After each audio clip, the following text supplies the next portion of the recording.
What's going on, good people? Been a bit of a busy week and haven't had a chance to make some new content in a while, so I thought I'd go ahead and pop on. And most folks that know me know that I'm a big Xbox fan. I'm not a brand loyalist. I've already established that in the past. I think brand loyalty is stupid, but I just prefer Xbox. But today I want to talk PlayStation because I've gotten a pickup that I want to go ahead and unbox here. And I read an interesting little article the other day about something PlayStation related that I want to share with you. So, you know what? I don't want to belabor the point, so let's get it right into the unboxing. Got a little PlayStation package from Whatnot. Yeah, I re-downloaded it. And I was able to pick up 11 PlayStation 4 games for under $74, which is just not going to happen at your local game store unless you're buying a bunch of junk sports titles or Just Dance or something like that. My goodness, this one does not want to open. Start with the first stack here. And a lot of these are sealed. That's what's crazy. Got this game called Ever Forward. Not sure what it's about. That's going to be the case with most of these. The Last Guardian, which I've heard mixed reviews on, but I do want to play it. I picked up Subnautica. I'm big into underwater, ocean, atmosphere type games, so definitely going to want to give this and its sequel, which you'll see here in a second also. I am one of those weirdos that collects for PlayStation VR, not the VR2, but the VR. And recently it happened again to where I stopped at GameStop and was buying a VR game and had the clerk tell me, like as if he was warning me against something, you do realize this is VR, right? I don't understand it. I'm like, y'all, what's this? Why do you feel the need to warn me? Like, yes, I know it's VR. That's specifically why I'm buying it, but I don't know. Do people just not like the PSVR? I don't understand. But anyway, I was able to pick up Resident Evil Biohazard. I think it's Resident Evil 7 VR. Goat Simulator, the bundle, which I think this is from the, I don't know what this is called. Is that called PEGI or just PEGI? I think I want to say that's the Australian market. Correct me if I'm wrong. But since PlayStation 4 is region free, you can just play them. Picked up 2 Point Hospital. I think I got this one for $3 and it's sealed. Not that I have any burning desire to play it, but it looks like something my kids might enjoy. Stack number 2. $3. Sealed. Shenmue 3. I think this was $5 or $6 sealed. Tribes of Midgard. Also sealed. Subnautica sequel. Subnautica Below Zero. Sealed Mars Odyssey, which I'm tickled to get because it's a VR game. I don't know what the PlayStation market is like in your area, but I don't find a lot of VR games. And when I do, it's like the same 3 games that I already have. It's usually the Skyrim VR and I think there's this Werewolf Within or Werewolves Within, but that's really it. And then when I do find them, they tend to be like really high priced. So I was able to pick this up for $12, sealed. Now this was probably one of the more expensive ones that I got because the bidding unfortunately got up for it, but I really wanted it, even though I've heard it sucks. But it's a VR game and I'm trying to collect as many of those as I can, so here we are. And then finally, Human Fall Flat, which as I understand it is, and it's also sealed, a ragdoll physics type of game. Again, I got this one because I thought my children might enjoy it. They love the Goat Simulator series. And I just have a feeling that while this is not exactly like this based on gameplay that I've seen, I think they will enjoy it. Now, how has y'all's week been, folks?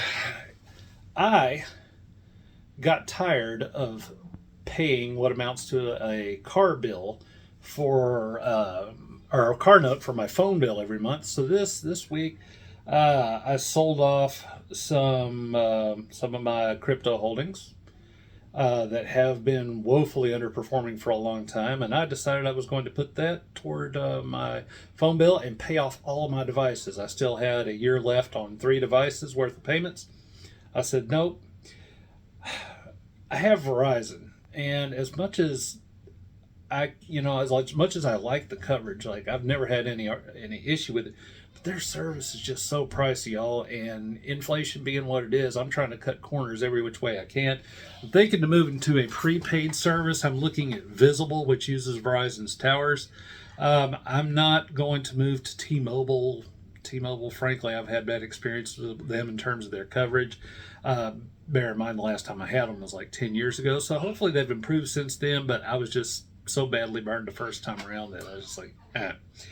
Anyway, as I alluded to earlier in the video, I saw this really interesting article about the PlayStation Experience truck, and I'm going to go ahead and play it now. I saw something pretty cool the other morning whilst I was in the throes of my morning coffee-fueled bathroom destruction. It seems the PlayStation Experience trailer from 2006, which was more or less PlayStation's E3 event on wheels, is up for grab on the Facebook Marketplace for the measly sum of $70,000, which is just a steal. I mean, who among us doesn't have 70 grand just laying around? This iconic trailer toured the US back in the day, letting fans play the latest PSP and PS2 games. Although it's not packed with consoles and all the related paraphernalia now, it still sports that classic PlayStation branding. It's obviously seen better days and definitely has some wear and tear, but it's an important piece of gaming history and one that I would love to see restored to its former glory and added as an attraction at the National Video Game Hall of Fame in Frisco, Texas. But if you've got the cash and a passion for PlayStation nostalgia and a way to get it home from Wisconsin, this could be your ultimate collector's item.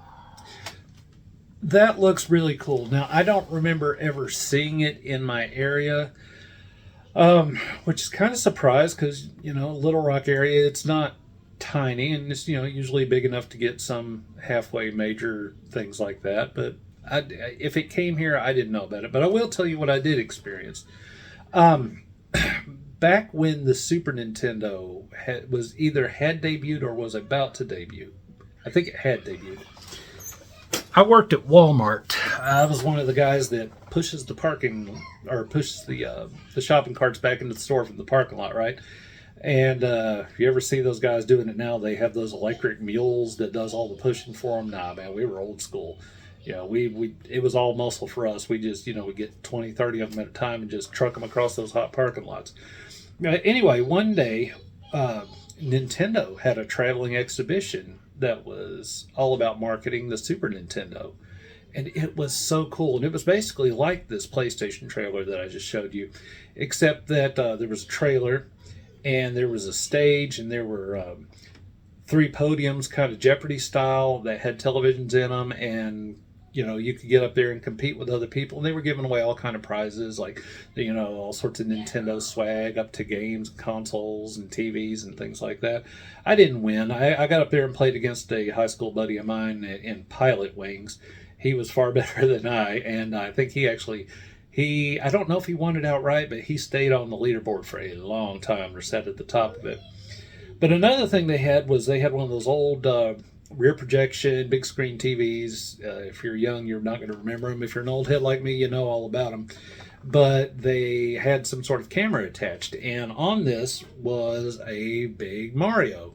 And Mario would talk with and interact with you. I would love to think that it was Charles Martinet behind the scenes voicing Mario. It probably wasn't anything as cool as that. But it was just such a fun time. And that's what this PlayStation deal reminded me of. If you ever saw this PlayStation Experience exhibition rolling through your town back in the day, please share your story. I would love to hear about it. If you experienced the Super Nintendo exhibition that I was talking about, also share your experience. Anyway, y'all, I hear my kids at the door. They're going kind of wild this Saturday afternoon, so I'm going to cut that short for now. I hope y'all have an amazing rest of your weekend. And as always, remember, pick your battles, because not every hill is worth dying on. Oh, and one more thing. My homeboy, Iowa Retro Gamer Dad, he's back.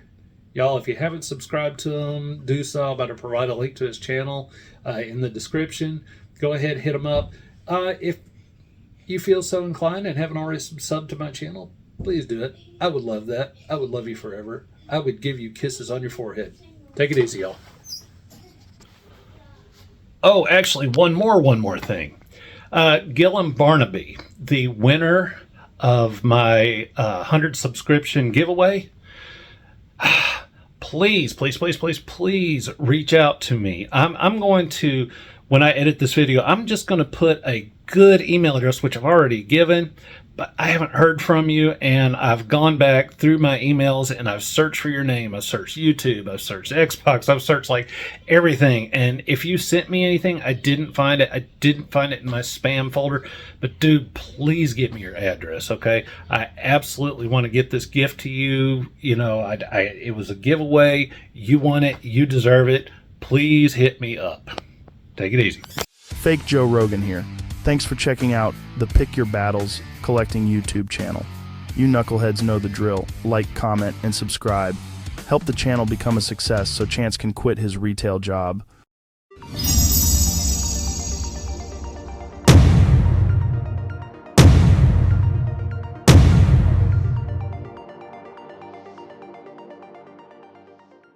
Being strung out is not a game.